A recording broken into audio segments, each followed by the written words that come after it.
Lur planetan gehiengoena ura da, bai. Eta zer gutxi ezagutzen ditugun itsaso eta ozeanoak. Nik badut harreman pixkat itsasoakin, bai. Arrantzan, belauntzian, surfean. Bai, baitare, Bob Esponja ikusten detenian telebistan. Gaurko protagonista itsaso izango da. Eta zehazki, kantauri itsasoa. Adi lagunak.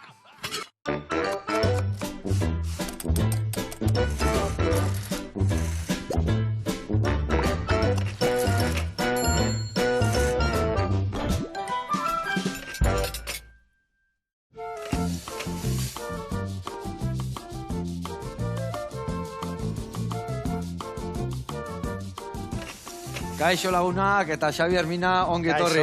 Kaixo, bai. Ongi, hemen Xabier etorri zaigu eta Xabierrekin batea kresala etorri da honea. Itsasoko kresala. Bueno, Xabier, zu itsasoan murgilduta zaude, zure proiektukin. Baina zu etxea kostaldekoa, ez da? Ni Naparra berez, ikinekoa naiz, bai. Baina zautzen desentibilitakoa, ez da? Asko txikitatik baiti zarautzen, bai. Ondo. Bueno, Xabitza oso proiektu poli batekin eskuartian, ez da? Hala da, bai. Egin duguela dokumental bat kantauri itsasoari buruz, eta gainera estrenatu berria, sekulako exitoa, bai hemen, bai Nafarroan, Iruñan, gure etxean, eta, bueno, oso pozik. Ona, ba, bueno, eskerrik asko menotia, guantxe garatuko dugu proiektu hori nundik noa di joan, eta aldi berian, kozinatuko dugu nola ez itsasoko historiekin, ez da? Bai, antxo batzuk. Gustatzen duzu, arraina? Asko. Eta gaina txangurroz beteta ingo dugu. Boa, eharra, ez da? Impresionante. Adi laguna, saio, bikaina datorreta. Bai.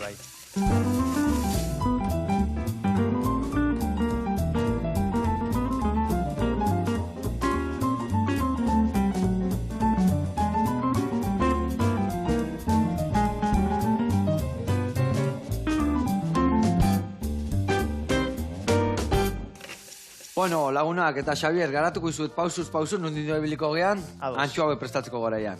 Ingo deuna da bitu hemen ze antxua fresko da dakau, taia eharrakin, ingo deuna da garbitu, tripagatea, eskata barrukoa kendu, eta liburuan irikita utzi.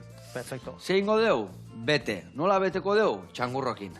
Ingo deuna da gurinetan, azenaiua eta porrua goxatu, behin goxatuta da honian, botako deu bertara txangurrua, txangur horrei tomate botako jau, eta baitare brandi pixka botako deu, flambeatuko deu, murrizten utziko deu dana, eta hoi txukun da honian, ingo deuna da. Antxoa bat jarri hola liburuan, txangurrua erdian, beste antxoa bertan, eta hoi pasako deu, irinetik, arrautzetik, eta prejitu.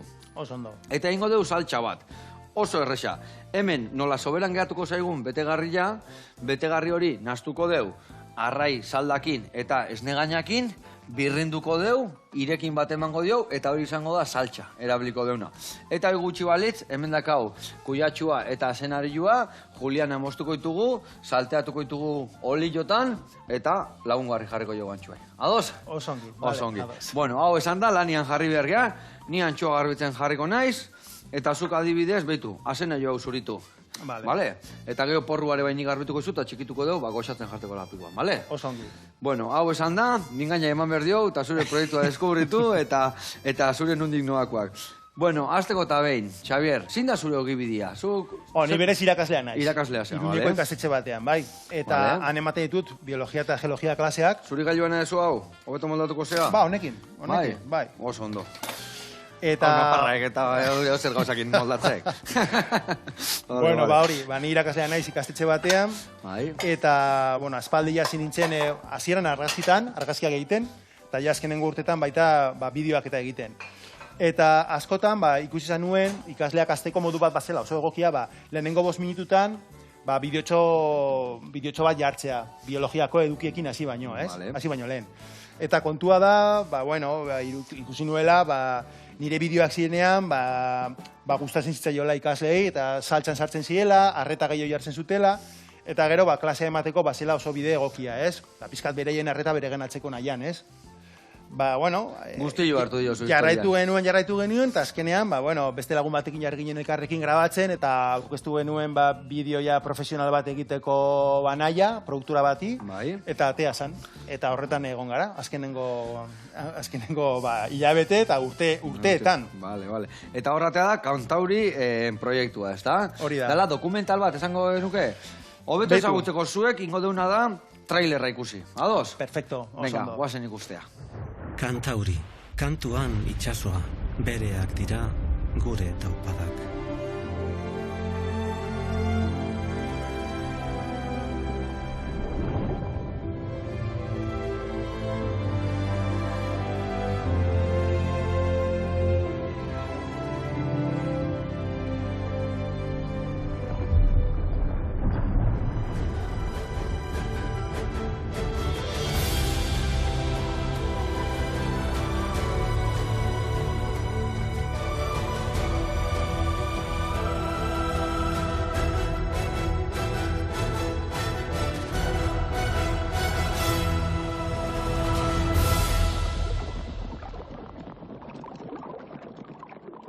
Aia, ze irudi ederrak, Sekulako irudiak, bai, ederrak. Ederrak, Gezurra dirudi hori hemen egotea, Bai.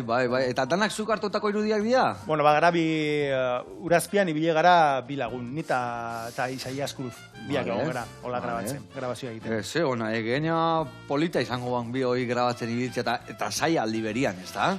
Betu, zailena berez kostaldeko imaginak edo ukitzea ez da zaila, baina itxaso zabalean ikusi dituzun adibidez izurdeak, mola edo ilargi arraina, pizka eta raroagoa dien animaliak grabatzea hori zaila da. Guk horre ditzen dio atalua. Atalua.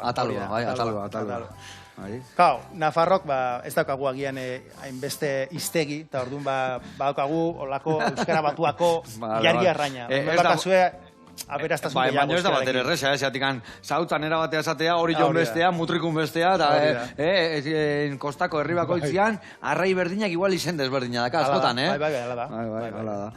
Bueno, eta, zenbat, esan dezu, pare bat urte ontziatela ia udena moldatzen, ez da? Kontua da, geno eskalaia irudi batzuk grabautak. Gertatzen dena da, gaur egun teknologia badijoala oso azkar, eta orduan geno eskan irudi batzuk onak, baina ez eukaten nahiko kalitatea hola pelikulan erabiltzeko, ez? Orduan gauza batzuk euki genuen beharra berriro ere grabatzeko, eta hortaz aparteia gidoiaren hildoa jarraitzeko, beharra euki genuen gauza zehatz batzuk grabatzea, ez? Baina bagenukan gauza batzuk, aprobetsatu genituen, baina gehienak berriro ere grabatu izan ditugu, kalitatearen kontuagatik. Ados. Bueno, eta dokumentala zehazki, zer erakusten du? Zer da erakutsi nahi dezuena? Batez ere gure nahia bada, kostaldeko jendea, ni sartzen naiz baita horretan, kostaldean Iruña hurbil dago, nolabait euskaldunok ezagutzea hemen bertan daukaguna, etxe ondoan daukaguna, ez? Zatik, guk pentsatzen dugu, askotan euki dugu olako konplexotasun maila bat, konplexu punto bat, eta pentsatzen dugu olako irudi ederrak ikusteko joan behar garela, ez dakite, Karibera edo itxas gorrira, eta hemen bertan bauzkagu. Orduan, pentsatzen dugu, garrantzitsua dela jendea hori ezagutzea, nolabait baloratzeko eta babesteko nahi izatea, ez? Orduan, hasi ginen grabatzen itxas beran, putzuetan eta bertako karramarroak, abusak, talako arrain txikiak, eta pizkanaka joaten gara, gero eta sakonagoa dien ingurunetara, bai? Orduan bukatzen dugu gutxi gora bera 40 metrotan edo, eta gero, eta agian bada dokumentalen agertzen den gauzarik ederrena, bada joaten garela ur zabaletara. 30 kilometro, 40 kilometrotara, eta han agertzen dena da izugarria eta oso ez ezaguna, bai? Gu itxasoko basua deitzen jo horri. Askotan atunetata jute genean, da raiara jute genean goiko paraleloa nio, 50.000 gora. Eta esan dugu, azte hurau basoa jungo gea. Area, itxaso zabalea. Eta gehia zan, bai ikusten diala espezia desberdinak, marmoka desberdinak, gauzak, hola, derrepente ikusten dituzu, gauza batzuk uretan hola kiribilduta, beste luzat, zer gauza, zenbat gauza hode itxasuan ez ditugunak ezagutzen, bai, ez da? Eta hasiera batean dokumentala bazen oso teknikoa, zati bazegoen pentsatuta eskoletan lantzeko, bai? Baina, informazio asko zegoen, eta gero aldatu zen, eta eman genioen beste ikuspuntu bat edo perfil bat, eta orain gaur egun geratu da, nik nolabait definitziko bitzetan, Kantauri itxasoari dedikatu diogun poesia bat da. Eta ordan badaka beste perfil bat, horretan sartu ziren Beatriz Iso, Patxitu Bizarreta, eta lagundu zuten gidoia pizkat eraldatzen eta perfil hori ematen, ez? Gaur egun geratu da olako edonork ikusteko modukoa, zati bestela lehen, hasiera batean zegoen moduan, bazen pizkat agian, ez dakit, adituentzat pizkat ona, baina gainerako entzat pizkat aspergarria agian. Ona. Eta Xavier, hau dokumentala baino gehiago da proiektu hau, ez da? Bai. Alde batetik, nolabait garrantzitsuena bada dokumentala bera, Baina hortaz aparte, gero, egon dira erakusketa itinerante batzuk, argazki erakusketak, egon da Burdeosen, egon da Iruñeko planetarioan, egon da hemen akuariunean, eta gero hortaz aparte baita egin dira bideo labur batzuk, 15 bideo labur, eta horiek erabiltzen dira ikastetxetan eta lehen esan dudan bezala. Nolabait, eduki tekniko guzti hori kendu izan deguna, mantendu dugu 15 bideo labur horietan. Eta horiek bai erabiltzen ari direla eskoletan, baina pelikula berez, orain bada pizkat arinagoa, zati bestela, nolabait esateko publikoarentzat izango litzateke agian astunegia. Eta helburua zein da dokumental honen helburua? Helburua? Dokumental edo proiektu guztien helburua? Helburua bada, jendea ohartzea zer daukagun hemen hurbilean, etxe ondoan zer daukagun, ezagutzea, zertik irudi horiekin jendea geratzen da osabalik eta pentsatzen du beste, hau hemen ezin da izan, eta hemengoa da. Orduan jendea ezagutzea, batez ere baloratzeko. Maitatzeko, barraino sartzeko eta zaintzeko. Zaintzeko, helburua hori da, zaintzea. Konsiente izateko, ez? Hori da gure helburua. Zeona, balan oso polita indezu eta aizeate lortzen. Bueno, nola oso horrekin? Mania eszenario bat bakarrik egin dute zuritu, baina lan gutxi egin dute, itzegin asko baino. Hone itzitea etorria iz, eta gero lana aurratuko dugu, zula zai. Hori guain lauki txikitanin, bale? Eta ni hemen ikusi zuen, antxua nola garbituten ondo, ja, kendu izkioet, bai buruk, tripak eta baitare erdiko espina, eta guain iten diotena bixarra hauek kendu, behitu. Behitu hemen nolako gelditzen dian bixarra hauek hemen pixka txintxilika, gero hauian bixarra hauek ez dira oso atseginak izaten, eta ordu natzen dela bana, eta ja egiten diot, bixarra alde hau horrela kendu, bai alde bat, bai bestia, eta hola daka hoia, antxua, garbi, ja gero bete, eta reboxatu eta goxatzeko. Ados? Oso ondo. Bueno, eta lanak aurreatzen nahi geha, eta bitarten dingo dugu erreportai bat ikustea jungo geha, bale, Xavier? Oso ondo. Gaur, San Prudentzio eguna da, eta goaz karakolak ikustea nola iten dian. Baina arrarua da, ez goaz Gasteizea. Hemen Donostin ikusiko ditugu, eta guantxe gaude bueltan. Hau txukunduko dugu.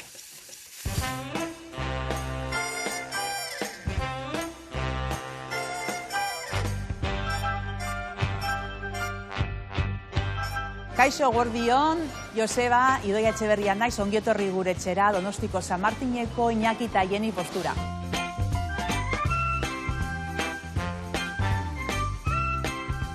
Ni hirugarren generazioan, bere garaian nire aitona moinak hasi ziren 31 de agosto kalian.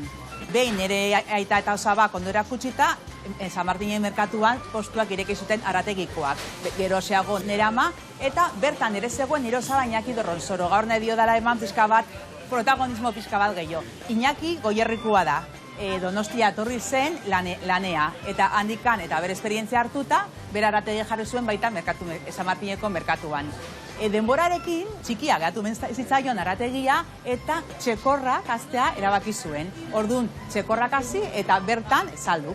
San Martin merkatu berria ireki genuenean, berarekin elkartu ginen eta postu hau handitzen jun zen, bai gure txarkuteria, gure platerpestatuak eta Iñakiren haragia saltzen. Iñaki nire osaba jubilatuta dagoenez gaur egun, juten da hemengo bertako baserritatik gure txekor gustokoen bila. Guretzako oso garrantzitsua da bertako produktuak alden guztitan eta kalitatea handiko gauzak gure bezeroi eskaintzea. Horregatik Iñakiren proposamena oso ona zen. Bera haragia, bera arstitaz, uzaltzea. Horrekin batera, oiaskuak, txerrian haragia, gauza guzti horiek beti saiatzen gea, alik eta kalitate onerekuak ekartzen gure bezeroentzako. Ezin gehaztu David Etxeberria nire nahiataz. Badakizute bere obradoria ondarretan dagoela eta gure zarkuteria daukagun gauza guztiak berak elaboratzen dituela urdaiazpikoak, jabali, foie grasak, mortadelak, gauza gozo-gozuak. Gure plater prestatuen artean, baritatea handia dakagu, baina gaur egingo ditugu karakola batzuk. Zeren jendeari gozatzen domen zaio, hain zinan jaten ziren gauzak, gaur egunera aurkitzea karakolak, txerri belarriak edo hankatxoak egoziak edo horrelako janari prestatuak.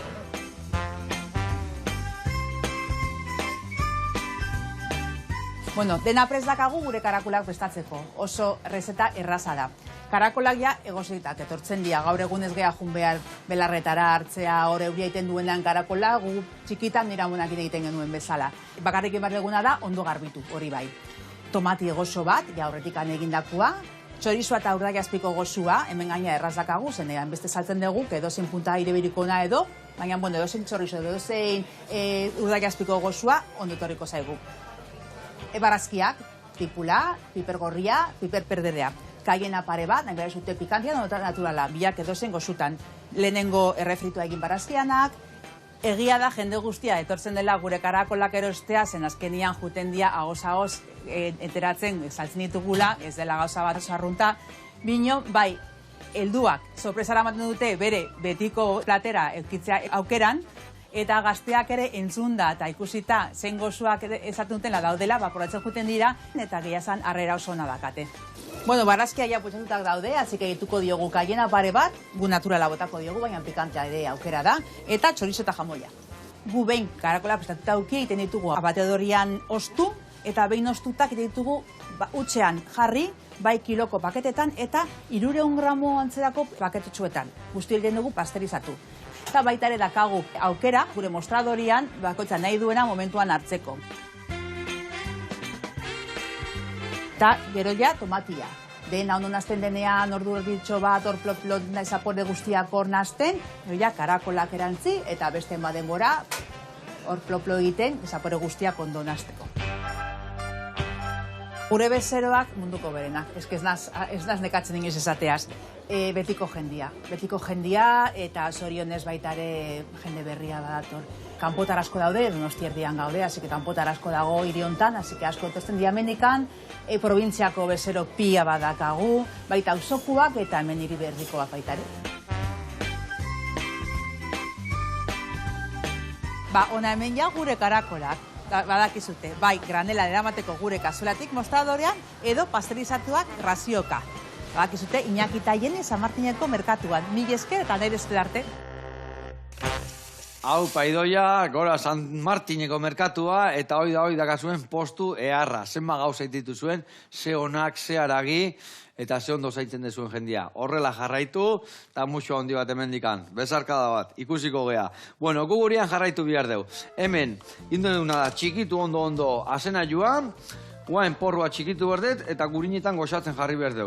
Eta zuk beste azena joa, txuritu berdezu. Nahiko lan eukidezu, baina moldatuko zera, eta?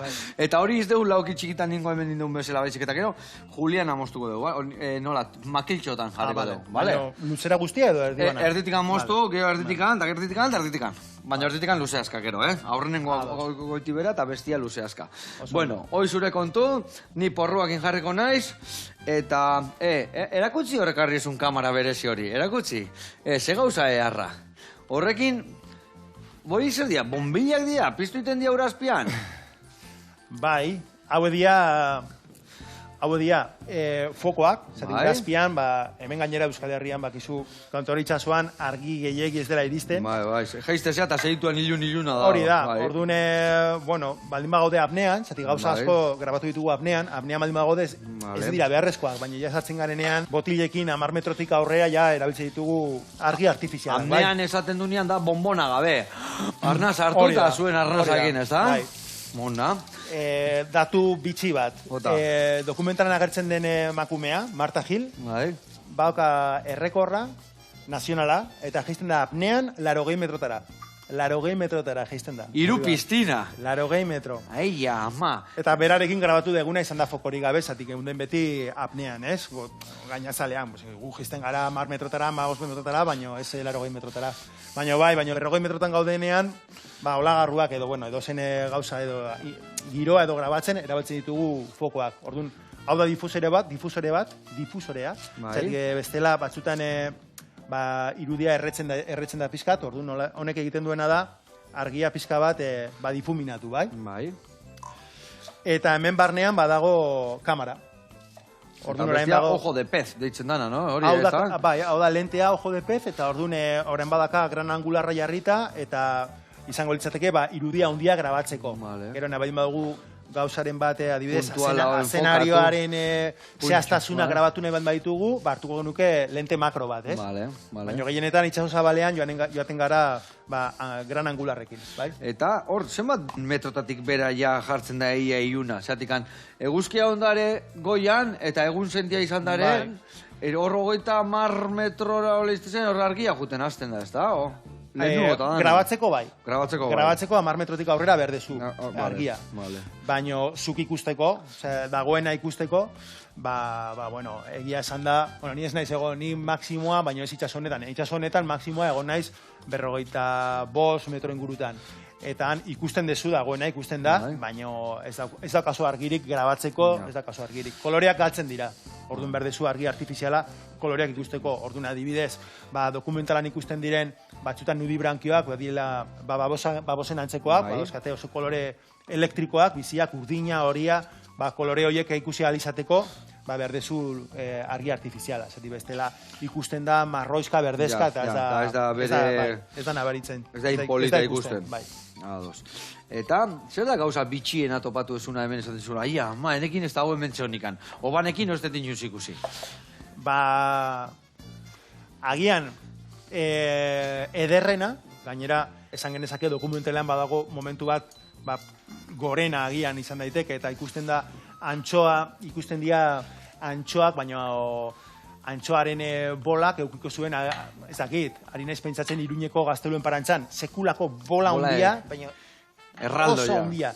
Eta entzuten ziren inguruan izurdeak, ez genituen ikusi, baina bapatean sartu ziren atunak, eta ni sartzen nintzen, agian 15 metrotan, hola grabatzen, eta ikusten nuen, benetan, ikusten nuen dena iluna. Eta bapatean, pum, sartzen ziren atunak, eta irikitzen zituzten zuloak, eta orduan argia sartzen zen. Eta ikusten ziren argizpiak, atunak sartzen ziren ala. Eta txoriak ebai goitik. Txoria goian, arraia pelagikoa baita urbildu zian. Eta, kristona, hori izan zen, agian momenturik ederrena. Eta gero, bitxiena, pentsatzen dut izango dela, orain dela 2 urte grabatu genuen Merlin antzekoa, Merlin Blanco. Espatarraina antzekoa, eta bazukan olako espata luzea eta gorputza sekulako egala hemen, eta hori ikusi genuen, eta gainera urbildu zen pizka bat. Itxasa jute zenean gaina ikusten dira, eta batzutan ikusten da hor, atzeko espina dorsala, eta esatu zer da hor, eta Marlin bat, lasai oten dira, lasai, baina gero... Urazpian zaudenean, jaten dira, baina egun horretan pizka urbildu zen, eta gainera banengoen kamera piztuten eukala, orduan grabatu genuen. Eta gero, marrazoak, mako marrazoak eta baita ikusten dira. Eta bildur puntua eta izu sartzen horra zaudenian hor fauna horren barruan sartuta hor arrai bola erraldoiak, atunak, marrazo bat etorri aldulare bai. Segia esan da, animaliekin ez, baina korronteekin, botilekin zaudenean, sakonerarekin, horrelako egoeretan, horrekin bai, ibiltzen garela arretaz. Baina animaliekin ez. Orkaen bat balin badao? Orain diken ez dut aukera. Itxasoko animali... Urtero urbiltzen dira. Bai, urtero urbiltzen dira. Eta guain horregoten dira triskantzak belauntziek eta ideala atakatzen eta bar, ez da? Agian, orkakin, agian eukiko nuke zalantza punto bat. Zalantza punto bat, hori azkan hortzak, mekatzi da mar. Baina, sartuko nintzateke, pentsatzen. Bai. Ni kanpon gertuko nintzen, behira, tortillakin zure zai. Bai. Egia esan, eske itxasua hain da undilla, hain da berezia, hain beste, ez dakit, gaina beste, ez da lurra, ez da ez gaude xerita, lasa, eta hor dago beste behaien lekuan zaude, ez da, eta hor duan pixkat, nire errespetu asko ematen dit. Surfeko tablakin daurizkinan, ondo, itxaso barruan, kainaberakin. Bai, itxasoan ikusten dira gauza asko. Adibidez, hemen ikusten ditugu sekulako marrazoak, bai marrazo urdina, bai makoa, lehen esan dudan bezala, raia pelagikoak, marmoka raroak. Izaten da pixkat, gertatzen eguna, eta hori segaluz eta jute geanian edo itxasabalea, gainera daude, ez dakit esan lagunak edo daude, derremete leku batzuk basamortu emateula, eta iristezia leku batea, eta biomasa azten da hor dago, krilla, antxua, beste dana gauza mordo bat, eta hori dijoa, elkarrekin bezala dijoa azte, ez da? Hori da, niretzat ederrena itsasoan gertatzen diren gauza horiek dira, nolabait ezagutzeko modukoa eta nolabait interesa hartzen dugu askotan horretan, Zatik, batean, eman ditzakezu orduak eta orduak eserikusi gabe, eta batean, pum, azten da aktibitatea, agian plaktona igo delako, etortzen dira hegaztiak, etortzen dira antxoak, etortzen dira atunak antxoen bila, etortzen dira izurdiak, eta batean, sekulako bizitasuna, eta batean... Eta gero rast, bai. Hori dokumentalan ikusten da antxoa eta... Hori askotan gertatzea, arrantzan, da eta hemen gaudek, paralelo hontan, da leku hontan, da arrantzan nahi, eta gero iristeanako laguna, ja ez da bezer, Gezur esan diak eta bestia, eta bikati lanar. Hola izatea, ontxo eta mesela izatea hori. Bueno, hemen inberdetena, behitu, hemen nahi gau gurinetan goxatzen, eta behitu, eskoak garbi uki behar dira. Baina hau, beti, erosten dezuenian txangurroare bai garbituta, gaur egun nola saltzen dutela askotan, eta zuek iten badezu etxian ebai, azkenian hankak puskatu, burua puskatu, gauza bota. Beti gelditzen dira, ezurtxo batzuk eta bal. Eta ematen du, pixka narratza dala historia, baina ezurtxo horiek hemen nola topatzen dian. Eskuan hartu behar dezu pixkat. Eta egiten dezu zanpatu. Eta zanpatzen dezunean, notatzezu nun pintxau iteizun. Ulertzen dezu? Eta ordu nola errepasatzen da. Hartzen dut, hemen adidez, dana zanpatu dut, eta garbi dago. Baina junbi hartzea, dana errepasatzen. Eta pintxo bat notatzen dezun momentuan, harrapatu eta atera. Pixkan arraskeria ematen du, baina hola iten da. Guk lanen hola iten du. Eta behitu hemen dago, iskinatxo bat, gogorra da hola, pintxatu itela, bau, sakarretara. Eta hola inberde, ondo, dena errepasatu, gero bakizu ez da bat ere txukuna izaten gaina jatezu antxoa garbia, pintxatu itezu eta hortzak edatzen zaizu hor txintxilik aia. Bueno, hemen jungona izaudena garbitzen, eta kontatu behar ezuz, nola dihua esan deuna guaina biomasa eta leku batea iristen gehala eta gauza mordo bat obatzen deula. Egia da, itxasua, geota, ez dakit, bizidun gutxio da kaula, ez da? Bueno... Batzutan eman gezurra, batzutan derrepente, gero pila bat ikusten dira, baino generalki, bai, arazo badakaula, ez da? Hombre, bai, nire ikuspuntutik bada zaila oso kontundentea izatea, zati batzutan aldagai asko daude, eta ezberdinak, orduan, askotan hitz egiten da aldaketa klimatikoari buruz, bai? Eta, bai, ikusten da, gertatzen ari dela, eta temperaturak igotzen ari direla, ez? Eta, de hecho, espezie asko joaten ari dira, edo iparralderago joaten ari dira. Orduan bai aldaketak daudela. Baina egia esan da, zaila da jakitea zein den horren arrazoi zehatza, askotan baude gauza asko. Izan daiteke arrantza, gehiagizko arrantza, kutsadura ikusten ez den kutsadura, aldaketa klimatikoa ere bai, baina badaude aldagai asko. Baina esango nuke, ni bai, hasi nintzenetik txikitatik hola hemen Zarautzen inguruan Getarian eta bizkat buzeatzen, ni pertsonalki bai ikusi ditu dela zenbait aldaketa. Txikia, baina adibidez, arreta deitzen dauen gauza bat bada, azken aldian askoz ere muskulu gutxiago ikusten ditu dela kostaldean. Ni gogoratzen dut txikitan Zarautzen, arroketan... Lapak bai gutxio ikusten dira. Lapak koranikan ikusten dut. Baina muskuluak ola txikitxoak arroketan zeudena barra, ez ditut ikusten. Eta itxasizarrak lehen ola putzuetan ikusten ziren asko. Gaur egun itxasizar bat ikustea putzu batean, ez da ohikoa, ez da erraza. Gio bai da egilare bai, igual beste narrain batzuk lehenoetzianak hainbeste etortzen, gure urak epeldu dialako etortzen dialare bai, ez da? Bai, gertatzen dena da ere bai, badago kontu bat, gero eta jende gehiago dago itxasoan, eta gero eta jende gehiago kamara batekin. Orduan nik uste dut askotan, gertatzen dela ere bai, gaur egun badagoela beti irudi bat, argazki bat, eta lehen ez. Lehen, horietako asko egongo ziren ere bai. Baina jendeak ez zituen nolabait ikusten, eta orduan jendeak ez zituen ikusten, ez? Baina adibidez leheno dentoiak eta etzian harrapatzen. Bai daudela aldaketak, ez? Baina gero egoten zarenean baita, zaharrekin eta itxegiten arrantzaleekin adibidez. Aurten, itxaso bero zegoenean ikusi genituen janpuga, dorado. Bai.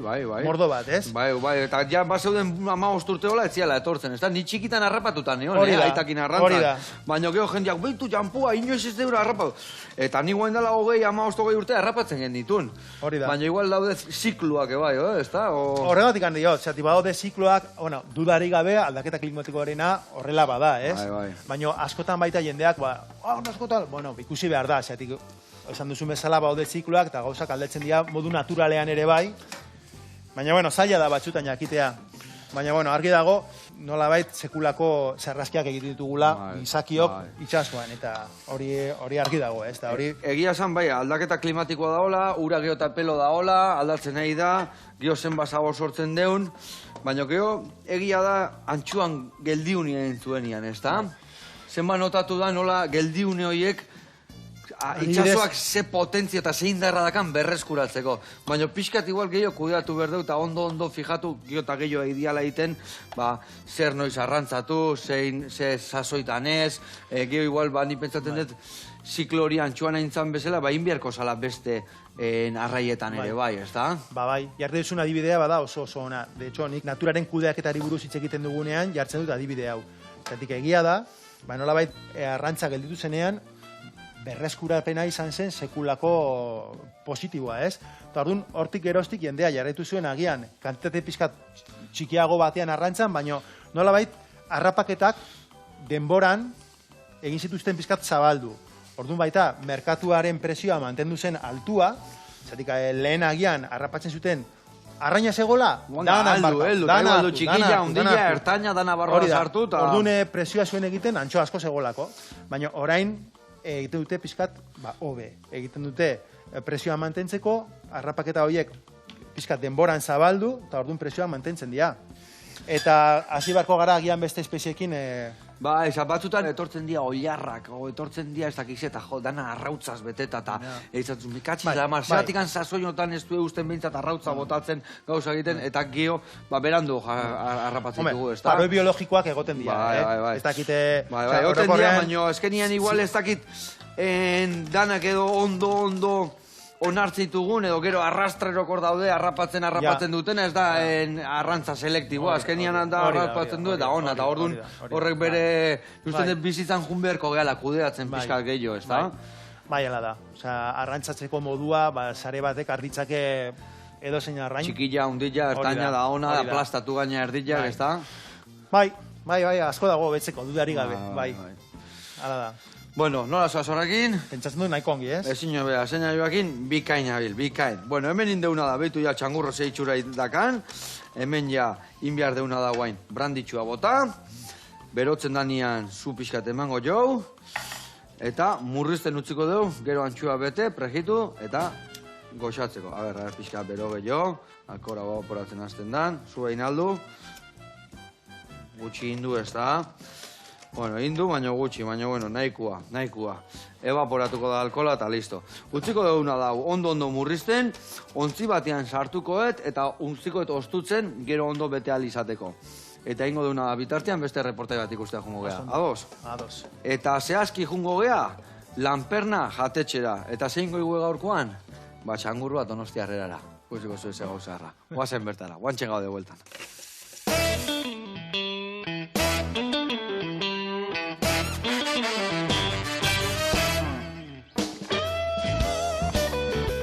Kaixo Joseba eta konpainia, zen zaudete.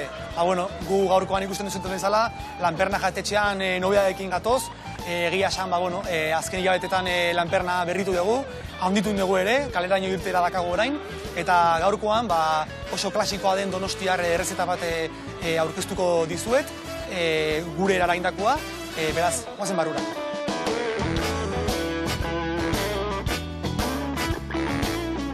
Zuek duela ia 2 urte egon zinaten, eta orduztik egia esan aldaketa pio bat ditugu.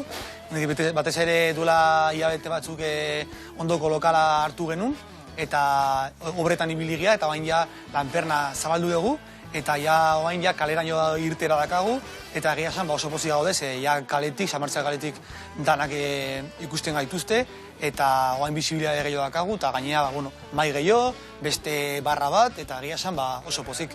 Gu lanperna jatetxean, egia esan gure trajektoria, gure ibilbidea, nire birramona hasi zan arrain munduan, arrain eta itxaski munduan, eta berez guk arraindegiak eta itxaski dendak ditugu, Sagastume, hemen Gipuzkoan, gehien bat hemen Donostin bulebarrean dakagu betiko mariskeria, duela 40 urte edo gutxi bera irik izan, itxaski denda hori, eta duela ia 2 urte, iriki genuen gure lanperna jatetxea, gure produktuan oinarrituta eta behin gure produktua guk dakagunez, beti gustatu zaigu ostalaritza eta animatu ginen, eta bain hemen gaude lanpernan, ilusia handiekin, eta gehien bat itxaskiz eta arraiez beteta. Gure sukaldaritza egia esan oso simplea da, oso oinarrizkoa eta azkenean da errespetua produktuari. Guk lortzen dugun produktua guretzako ez zaio askoin behar, baizik eta bere zaporea eta bere esentzia mantendu. Eta horretarako erabiltzen dugu oso teknika normalak, parrilla, plantxa, eta ondo inda eta arraia eta itxaskia oso freskoa danean, ez zaio beste zer egin behar. Nire zer egina bai sagaztumen eta bai hemen erosketak, arraia eta itxaskien erosketak egitea da, eta gaina asko gustatzen zait, eta egunero nago, egunero orduro. Hornitzaileekin telefono zizketan, bai Galdizitik, bai Mediterraneoan, bai Hegoaldean, Andaluzian, egunero arraia eta itxaskiak erosten, eta egia esan hori da nire zer egina, eta ali egintzen naiz beti, hornitzaile hoberenak aukeratzen, itxasontzi guztiak ezagutzen jakiteko ze itxasontzik eta nun ekarriko duten produkturik onena, gero behin sagaztumera iristen dianean produktu horiek, berriro nik hautatu eta honeak hartzen ditut, eta hori da nire zer egina egia zen. Gure izaretako bat Donostiar erara txangurroa denez, gaur hori prestatuko izuet eta erakutsiko izuet nola egiten dugun. Beraz, goazen sukaldera.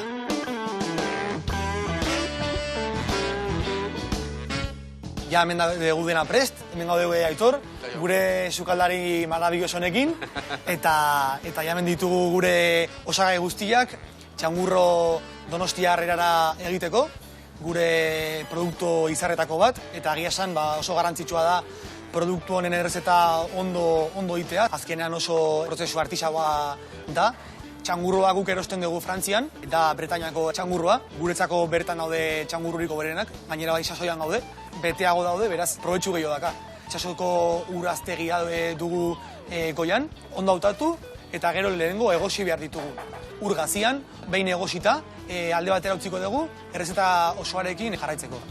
Beraz, orain hasiko gara barazkiekin, tipula eta baratxuria ondo zatitu eta suan gorrituko ditugu. Behin gorrituta ditugunean, likido guztiak bertara botako ditugu. Jerezeko ardoa, brandia, zigala buruekin egindako saltsa amerikarra tradizionala, eta gero arrain fumea. Irakiten egondanean denbora esente bat, orduan ja da denbora botatzeko txangurro esmigatua, alde batera utzi duguna, eta gurina. Behin gurina eta osagai guztiak ditugunean, garrantzitsua da ondo mugitu, denbora esente hon behar du hor su ertainean, eta urrengo pausua da hori ozten utzi, zapore guztiak beriz ondo konzentratzeko, eta azkeneko pausua da oskola bete, eta grilean gratinatu. Egia da, errezeta hau, familiako betianik oso lagunden Martin Berasategik. Berak lagundu zigun errezeta honekin, eta egia esan, ikusten da bain dakan arrakasta.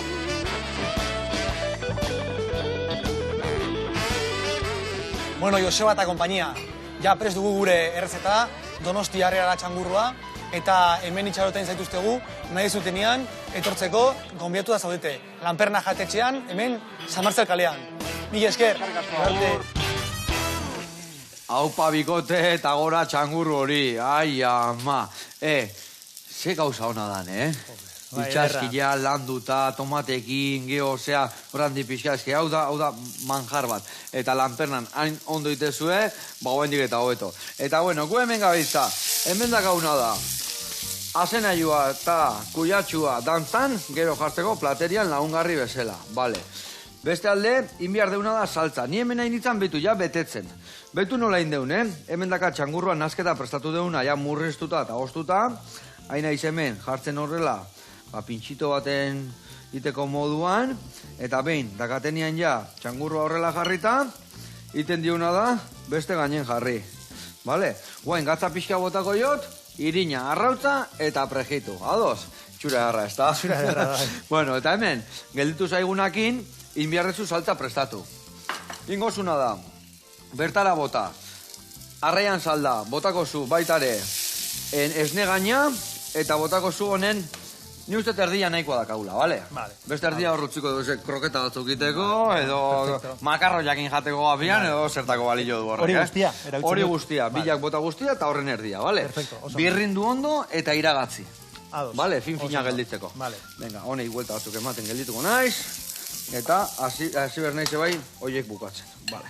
Bueno, Xavier, eta jarraitu behar dugu, mingaina ematen, bale? Bueno, pentsatzen dut, holako itxasgizona izan da, hainbeste gustatzen zaizula itxasua, itxaso desberdinetan ibilitako izango zehala, ez da?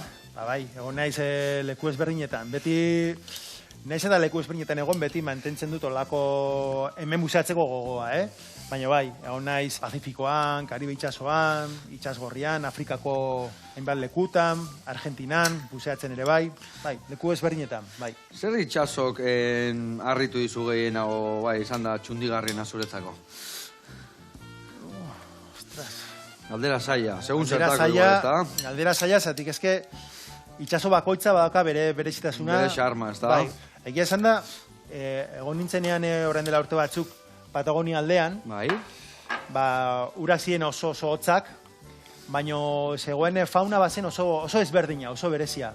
Itxaskabran antzeko batzuk, oso gauza ezberdinak, eta izan zen oso digarria. Zatik, egon naizenean Karibe itxasoan edo, bueno, beti dauka antzeko kutsu bat, ez? Eta, bueno, badaukat pizkat agian ezagunagoa, baino hori, Patagonia aldean, geratu nintzen, bazien niretzat oso ezberdina, eta izan zen berezia. Eta adibidez, itxaso fauna gehiena ikusi dezuna, nun ikusi dezu? Egia esan da, bianistasuna mailan, aberatzen adia, adibidez, Indonesia aldean, sartzen zara uretan, hazen zara espezie ezberdinak kontatzen. Eta ezin duzu bukatzen, ez da? Arrezifetakuak eta hori dana, ez da? Momentu batean ikusitzakezu agian 40-50 espezie ezberdin. Bada, eta gainera ura garbia, bada oso berezia. Baina animalia hundiek badokate beraien, berezia da animalia hundi bat ikustea zure aurrean. Elefante bat ikustea bezala, oso hundile ikustezunien ekatzi lamar, ez da? Orduan leku bat olan, non ikusi ditudan animalia hundiak, adibidez Azores Irletan, ikusten dira animalia asko eta oso hundiak, eta gainera ura da urdina, garbia. Ni behitu, Azoresetan egon danao, eta ikiarria, eta gertatzen dana bai, urpeko arrantza egiten desunean, hori da, goitik anzaude behira, eta ikuste dituzu arraiak, eta hemen ikuste dituzu, hori, 8 metroa, 10 metroa, eta igual iristen zea, justu gora. Bainoan, ikusten dezu, eta arean nijoa. Zeurruti da, bai, buelta ikutu gabe, Oso garbia delako, oso garbia da, eta emate una baino asko ze gertua urrutio daude gauzak. Eta gero, txundituta gelditu nintzen, han, ze biomasa da hone bai. Azoresetan ikearri arrantzen genune bai, eta arraiak handiak, galantak, mordo bat. Aldatzen da asko sasoiaren arabera, ez? Baina adibidez, udaldean ja sartzen direnen atunak eta sartzen dira osako. Ni udalan egon nintzen abuztuan egia esan. Bola hundia sartzen dira, dauzkazu espezie ezberdinak, dauzkazu izurdeak, baleak, katxaloteak, dordokak, marmokak, marrazoak, martillo, marrazoa, makoa, denetari dakazu. Baina, baita daude, adibidez katxaloteak beti daude urte osoan zehar, baina bai daude espezia asko adibidez atunak eta migratzaia diela. Udaran joten diela. Bakarrikan ikustu dituzu, sasoi zehatz batean, ez? Baina, adibidez, ikiarria irutu ziren tamaina. Osea, hemen kabrak dia olakoak. Kabratxo, osea, kabrak olakoak. Han olakoak. Area jutezea, eta daude txitxarro antzeko batzuk zeak olakoak dianak. Daude gero, ez dakit, dana haundilla. Dana haundilla. Hemen santiaginuak olakoak, eta han olako katxarroak. Egaluzea ere, bai. Egaluzea hemen dia juvenilak, olako tamainakin, eta batean agertzen dira olako kankailu batzuk. 30 kiloko egaluzeak galanta, bai. Bueno, nahi gustatzen zaitau, zuzua bianitia, esango zuzein da, zui gabe ez, konfitatu bezala ingoitugu, bale? Hola ez da jarriko azala kolore gehiagekin, konfitatuta bezala ateako ditugu, eta pixkat denbora gehiago bihar deu, baina hola barroaino iritsiko zaio beretasuna, eta ingo dia bikain. Aber sarte zaiten beste hau, eta hola danak iteitut, bai, sartuko zait. Hemen horrelaxe, konfitatzen lasai. Bale, nola zoaz horrekin, sartu birringailua, eta bai, eman egurra. Hau kenduko izute mendikan, haure bai, eta hau gorde ingo dute. Erdibanera, bale? Erdibanera emango deu. Hau adibidez, iten dezu bexamela bat. Sartzen diozu hori barruan, tere, eta ja dantzan aztezea, ez da? Eman lasai, bildurri gabe. Vale. Bueno, gaur egun badator, ingo dugu hau bertati pasa, iragatzi eta irekin bat eman. Hau, ikusten duzue, konfidatzen nahi dela, mantxo konfidatuko ditut, bai alde batetik, bai bestetik, hemen utzi pixkat koipi ateatzen, eta guantxe gatoz, platera gatzea.